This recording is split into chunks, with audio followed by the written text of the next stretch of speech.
specialist with White Labs, an e-commerce marketing agency. Today's guest is David. David, feel free to introduce yourself and let our viewers know a little bit about yourself and your background. Sure. So I'm David Sasson. I'm with overstockart.com. I was born and raised in Israel. I came to the United States in 1992, and I came to go to school at Wichita State University, and been here ever since. We started Overstock Art in 2001, kind of late 2001. Started from home. We had a spare bedroom that was the office, and an empty room in the basement that was our warehouse. The old-fashioned way, self-finance, just kind of pushing it through and seeing if we can do some good in the world. And that's my little story. Awesome. Well, tell me more about the brand and what you offer. Yeah, feel free to talk as much about the brand as you can. Sure. So overstockart.com, our brand really deals with higher end art or decor items.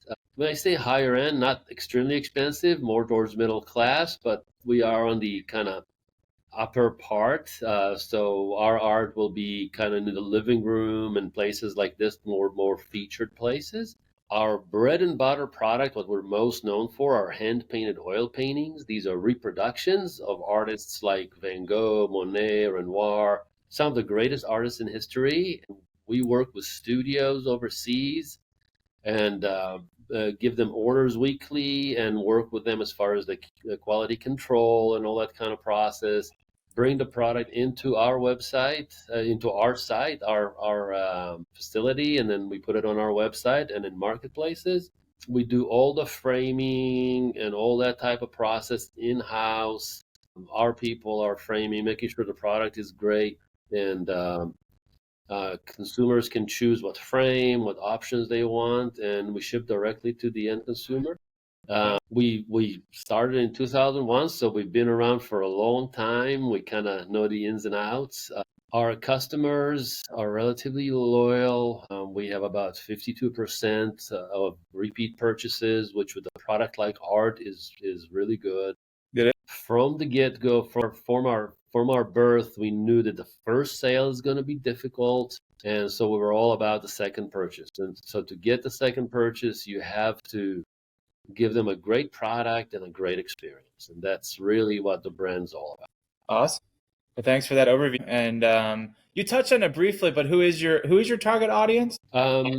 So our kind of bread and butter customer is over 35, homeowners, families with typically older kids, and the most common consumer is interested in decor. So they are a confident decorator. It is a little more difficult to buy a product that's so visual like this online than it is to go to the store, see it, take it off the wall. And so that's why we do a little bit better with people that they don't have to be professionals, but they have to feel comfortable with their ability to decorate. Are you any retail, or are you all online? We do not have retail. Everything is Okay. online. We work with retailers, but only with their online presence, and so everything sells online. Okay, great. We do have a part of our business that's our commercial part where we work with hotels, and that is not truly online. That's more of a relationship kind of a sales process. That's great. Awesome. Yeah. What makes you different or better than any other of your competitors? My direct competitors don't hold stock, especially in the oil painting part of the business, which is the biggest part. It is a really tough product to anticipate demand, to know how much to hold, and all these types of things. And so if you come to our site, the product is in stock, sitting in our warehouse. You have a picture. The picture you look at is something that we have painted. It's not a painting of the original. It will ship next day. You'll get it right away. It's framed to perfection. Our framing is just top notch. There's nobody even close to us. And our people are awesome, and they would take care of our customers because they understand that that's the lifeblood of the business. Without the customers, nothing works. And Most of the people that have been with us for a long time. They understand the business, they understand the customers, they understand the need for us to take care of the customer. Service, price, quality are the things that we do for. Awesome. Yeah. How big is your team? We're not large. We're about 20 people. Oh, that's great. Still. Yeah. Your best selling products are the oil, the oil. Yeah, hand painted oil painting is a big part of our business. It's the biggest part. Frames, and the frames kind of go with them. Some people choose to buy unframed, but probably 99% comes out of our facilities. Awesome. And your website is overstockart.com, so our viewers can know. So Yeah, every one of these you hand, all these are done. Like these aren't like replicas. Like you literally do them yourself. That's awesome. right. They're hand painted, but they are replicas. So you'll see a Yeah, replica but of they're Van Gogh. of course, of course. Yeah. They're not the original. Yeah, I just don't want anybody thinking they're going to No, buy an yeah. original Van Gogh for $200. Then you're looking in the millions, right? That is Yeah. correct. Yeah. Awesome.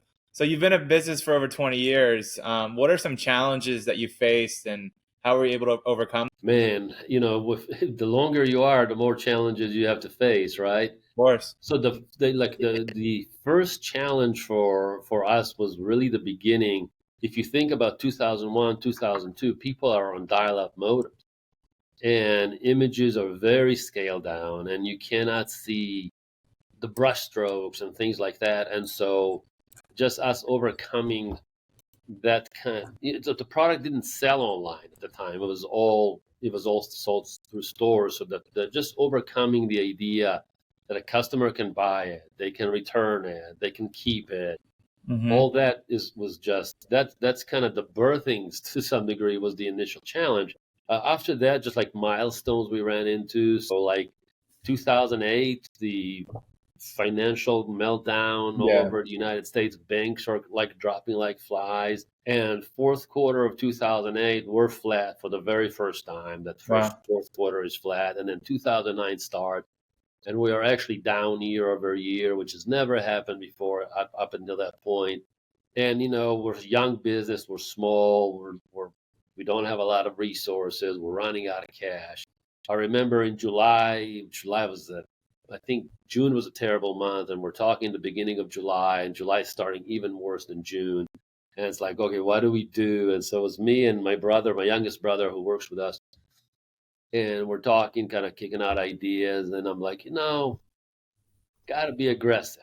Let's advertise, let's spend more money on advertising. Let's do bigger discounts. Let's see if we can start making some good. And we did it. And it's like everything turned around all of a sudden. Our August became like an amazing month. Like we turned things around in the beginning of July. And that was just a beautiful feeling to kind of go from going like in this kind of graph to just go like Going up. Yeah. we closed the year so strong. I just remember it was a good feeling at the end, but it was really stressful for a while.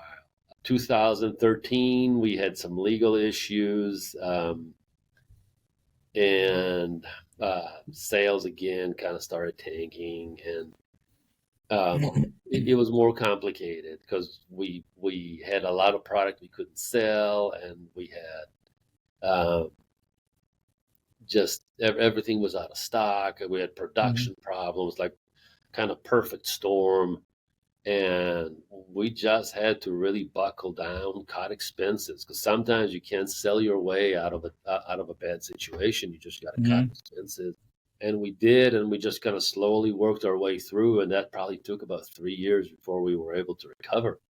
Wow. It was really hard. It was takes perseverance and really going through that and get your team on board and getting everybody working towards a common goal, and that's the only way to succeed during those times. It really is. COVID, had its set of challenges just like everybody else. And at first, I remember March of 2020, all of a sudden, I mean, we weren't doing so great in 2020 at the beginning, but all of a sudden March comes in, everything dies for a minute. And so we're like, what are we going to do, And then we were supposed to do planning, and I'm talking to my team, and I'm like, we can't plan. We have no idea what will happen tomorrow. We might have to shut down. So I remember we canceled the planning, and we didn't have sales. Like sales were so low, and so I was talking with my brother again. I'm like, okay, same playbook. Let's go more aggressive. Let's just see if we can do some good. And so we we did a discount that we only typically do on Cyber Monday, and sales just explode.